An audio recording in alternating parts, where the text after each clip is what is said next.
हमने सुबहान अल्लाह कहा, हमारे खतीब कहते हैं हाथ भी खड़ा करो, दूसरा हाथ भी खड़ा करो, सीने से जोर लगाओ।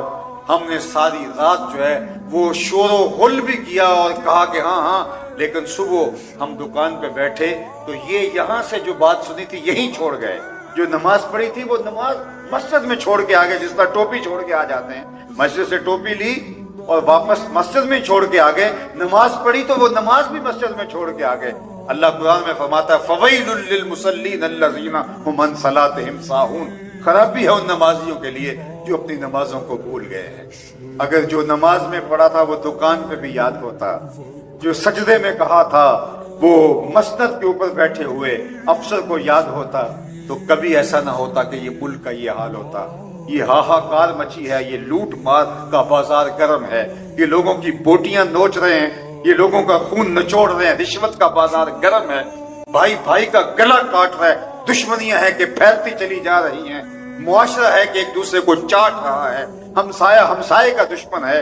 आज अगर हम हुजूर के बताए हुए तरीके के मुताबिक अपनी जिंदगी को ढाल लें तो मैं कहता हूं, देखिए मुआशरे के अंदर जो नेकी है वो अमल से फैलती है, हम कौल से फैलाना चाहते हैं। ये बात ज़हन में रखिए, अगर मैं अच्छा हूं तो फिर मुझे देख कर लोग वो खैर की तरफ आएंगे।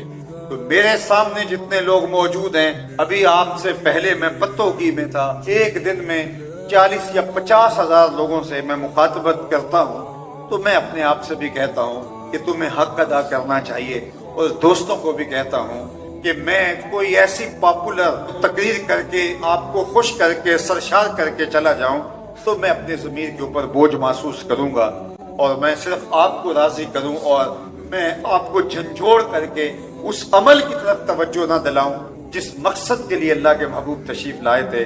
मिलाद मनाने वालों, मिलाद के मकसद को समझो। रसूल क्यों तशरीफ लाए थे? लोगों को किताब भी सिखाएं, हिकमत भी सिखाएं, लोगों के अंदर भी सुथरे करें, अंदर भी पाकीज़ा करें। तो अल्लाह ताला जल्ला शानहू का ये निज़ाम है, जब कोई खुद बदलना नहीं चाहता तो अल्लाह ताला जल्ला शानहू भी उसको नहीं बदलता। अल्लाह ताला ने आज तक उस कौम की हालत नहीं बदली जो खुद बदलना न चाहे। जो खुद बदलना चाहे अल्लाह उनके लिए असबाब पैदा कर दे।